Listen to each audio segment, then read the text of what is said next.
The 2026 Rugby 7 Series kicks off. Los Pumas arrive in Singapore. Let's remember, on the third date, the last two were played at the end of last year. They got a tough group. As always, difficult. With this new format and so few teams, you're always going to end up in a tough group. Los Pumas play against Australia, they play against New Zealand, and they'll have to close their group with France, a match that's going to be really tough, and Los Pumas will just have to work hard. And even more so if they don't come in with good results against the other two teams in their group. Let's remember the Argentine national team started off very badly in the first stage, finishing last of all. They were runners-up in the previous one, so they were able to even things out and quickly moved into the middle zone. There aren't as many match days as there have been in other years, so they need to collect points as soon as possible to reach the grand final in a strong position, avoiding any relegation battles, and instead calmly compete for the gold medal, as the Pumas have often done. My name is Luca Demicelli, and I'm here with Aurea Medina and Felix Mayordomo, who are accompanying me. Brian, let me start by asking your thoughts on the national team's group. It's tough, like pretty much any group you can get with the small number of teams that are in the 7 Series nowadays. No? Yeah, no, just like any team they could have gotten, it was going to be tough. But this demand is even greater in this Singapore 7S, especially after what happened in such a tough context. The participation in Dubai, in Cape Town in Dubai, where they actually faced them as opponents and lost. So they'll have them again in this third round right here in Singapore. And what was good was the careful progress made from Dubai to Cape Town, where in the South African city, the Argentine team looked a bit better. We'll see how they arrive at the sevens, which will be taking place at the end of January and the beginning of February. So yes, the right measures and precautions need to be taken so that the team can reach the final phase with the best chances.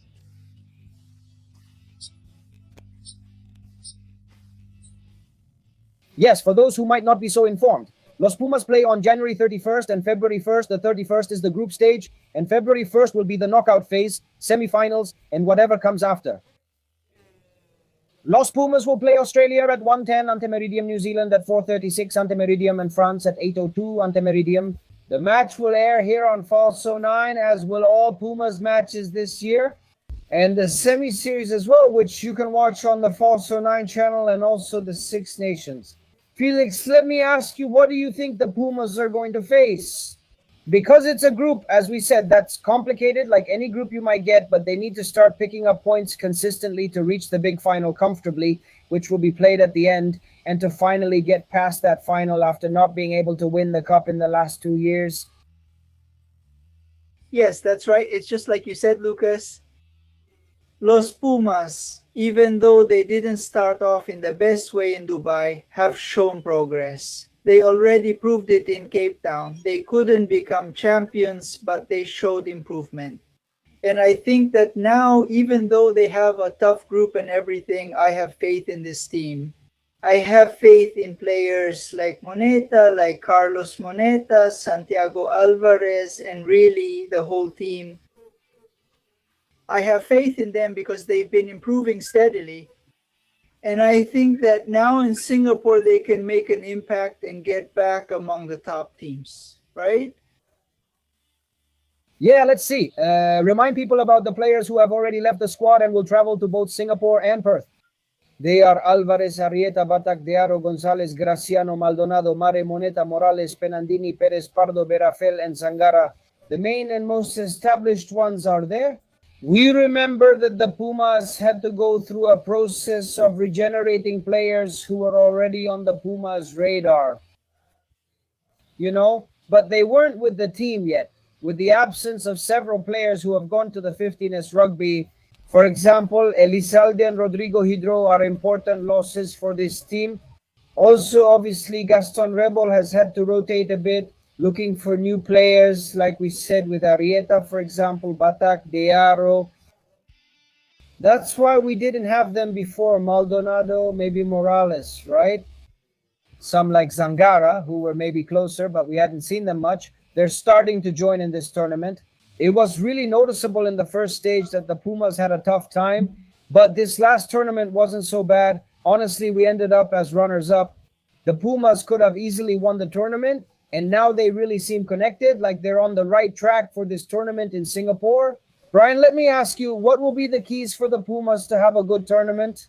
Also, obviously, looking for the best players on the team, and I think there's no doubt that they are Marcos Boneta and Luciano Gonzalez. What do the Pumas need to do to win logically the tournament here in Singapore? Yes, first, well, keep improving on what was corrected from Dubai to Cape Town. I don't know, previous ones which, well, were weaknesses that were very noticeable for the Argentine team in Dubai, and that's why they had such poor results. And then, well, keep focusing precisely on those weaknesses they had. Defensive consistency must be at its highest to avoid making mistakes in the defensive area.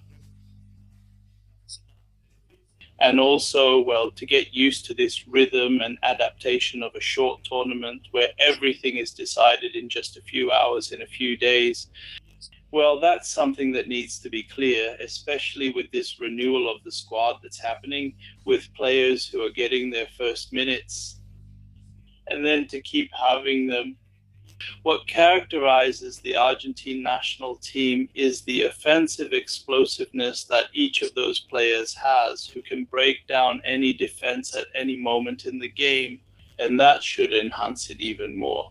So I think on one hand, they need to correct those weaknesses that were seen both in Dubai and in Cape Town in some matches, and then strengthen.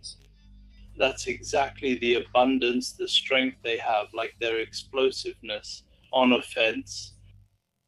Felix, if Los Pumas win this tournament, they'll reach 44 points in the overall standings and have a strong chance to break into the top spots. Because South Africa, for example, has 32 points. So if, for instance, Argentina finishes first and South Africa second, Los Pumas would manage to surpass them. They'd be just below the South African team, but by very few points. Do you think if Los Pumas win or even place second in Singapore, they'll truly be title contenders? I honestly think so. I think Los Pumas need to fine-tune those little things we've already seen, which they did adjust a bit in Cape Town. We'll have to see if they keep it up and improve it now for Singapore, but I do think Los Pumas can get in there. Like I said, they just need to fine-tune some small details in their defense, not get overconfident, but I think they can be in that conversation. Brian, let me ask you as we finish up, who do you think will be the top player on the squad during the Singapore tour? All right, yes, I think Moneta is the man who always stands out. He stands out because of his consistency in the Argentine national team. But if you look over the players, there could be a surprise or two. Santiago Mares, Santiago Alvarez, the other one. So they are the ones who could be the bet in this match, I think. National combined Felix. Who will be the best player on Gomez Cora's team in this Singapore round? Well, taking Moneta out of the equation, who for me is the best and always performs, I think it could be Santiago Alvarez. I think he could do well in Singapore. For my part, I won't always choose Moneta or Luciano Rosales, even though they're clearly the team's best. Here in Singapore, I'm putting my bets on him, the one Mateo Graciano called a great player, in my opinion, and I think he's going to have one of his best performances here in Singapore. Los Pumas arrive with a lot of motivation and a strong desire to earn as many points as possible to finish the year in the best way. We have to remember that Pumas have had many absences, as we said, but they've managed to recover in this last round where they finished as runners-up behind South Africa. Let us know in the comments, who do you think will be the champion here in Singapore? And the best player on the Argentine squad, follow us and like our page as we broadcast all the Pumas matches year-round. The Rally 7 Series includes the Super Rally Americas 7 Series and the Lightweight Championship throughout the year. That will also be happening throughout all or most of the year. Aurea Medina, Felix Mayordomo, and I, Luca De Micheli, keep listening to Falso Nuevo.